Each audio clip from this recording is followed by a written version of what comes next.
हाय दोस्तों, मैं आपका साथी, आपका दोस्त लखनऊ से बात कर रहा हूँ।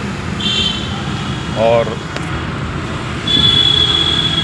मैं इसलिए कुछ चीज़ें आपको बताना चाह रहा हूँ जो आने वाली युवा पीढ़ी है, प्लस समाज के बहुत ऐसे व्यक्ति होंगे जो अपने अपने कर्ज़ों से परेशान हैं बहुत ज़्यादा, जो कहीं ना कहीं किसी न किसी समस्याओं में उन्होंने बैंक से लोन लिया होगा, चाहे प्राइवेट हो चाहे नेशनलाइज हो, कोई बैंक हो। और पहले तो ऐसा होता था कि जब बैंक में आप लोन के लिए पर्सनल लोन, होम लोन या कुछ भी लेते थे तो बैंक वाले क्या करते थे कि जब ये समझते थे इसको लोन की ज़रूरत है तभी उसको लूटते थे। वहाँ के एम्प्लॉइज़, कर्मचारी, अधिकारी, वो कैसे लूटते थे? क्योंकि प्राइवेट बैंक का मतलब है कि वो है किराएदार, ना कि वो किसी घर का मालिक है।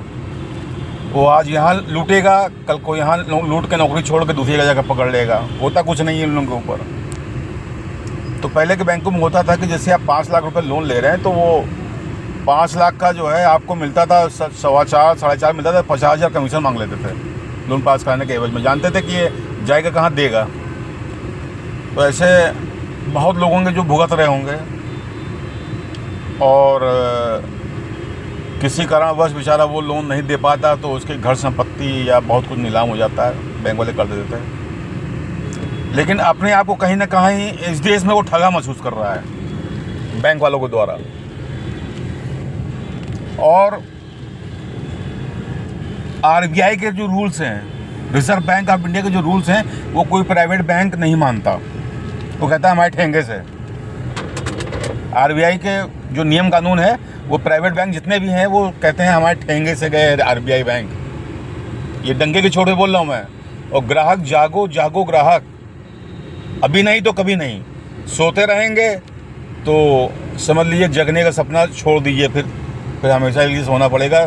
चिंताओं में युक्त रहेंगे, परेशानियों से युक्त रहेंगे, मुसीबत से युक्त रहेंगे और समाज और इज्जत से भी युक्त रहेंगे। मतलब आपको कहीं ना कहीं अपने जीवन को जीने के लिए आपको सोचना पड़ेगा कि हम क्या करें। क्यों? क्योंकि जब लोग जानते हैं कि आदमी मुसीबत में होता है तो कहीं ना कहीं उसको लोग बनाने वाले तो कम मिलेंगे, उसको लूटने वाले ज़्यादा मिलेंगे, जैसा कि मैं एग्जाम्पल में आपको बताया ही। और ये हमारे देश का दुर्भाग्य है कि बड़े बड़े लोग करोड़ों अरबों हजारों करोड़ डकार के लूट के लेके चले जाए, उनका किसी ने कुछ नहीं किया। अभी भी ऐसा है, लूट रहे हैं लोग, अभी भी लूट रहे हैं। लेकिन भैया गांधी जी के 3 मंदिर थे, ना बुरा देखते थे, ना सुनते थे, ना कहते थे।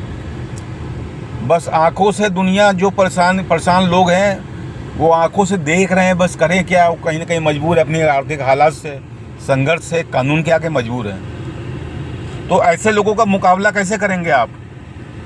समाज में ऐसे बहुत से दलाल घूम रहे हैं जो कीड़े मकोड़े को तरह के बिलबिला रहे हैं। बस वो ढूंढते हैं मौका कि बस कब ये मुर्गा फंसे, कब उसको हम लूट लें। तो मैं समाज को ये मैसेज देना चाहता हूँ, अगर आप लोन ले रहे हैं प्राइवेट बैंक से तो 10 बार सोच लें। क्यों? क्योंकि आप लोन लेने के बाद अगर एक मुश्त भी अदा करेंगे तो जितने साल की ईएमआई होगी उसका भी ब्याज बैंक वाले नहीं छोड़ते हैं। ये कौन सा आरबीआई का रूल्स है? रिजर्व बैंक इंडिया कौन सा रूल है? इसका ब्याज तो माफ़ होना चाहिए ना। 5 साल 10 साल के लोन लेता है, अगर वो इकट्ठा एक मुश्त पैसा उसके बाद जमा करना चाहे तो वो ब्याज उतने महीने का नहीं छोड़ते हैं। कहते हैं हम आरबीआई के रूल्स को ठेंगा दिखाते हैं, ठेंगा उनके अंगूठे में ठेंगा।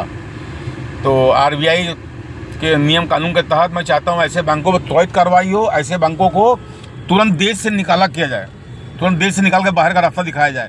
और जो ऐसे एम्प्लॉई हैं उनको भी ऐसा रास्ता दिखाया जाए कि वो जितना पैसा खाएं उसका 10 गुना भरें।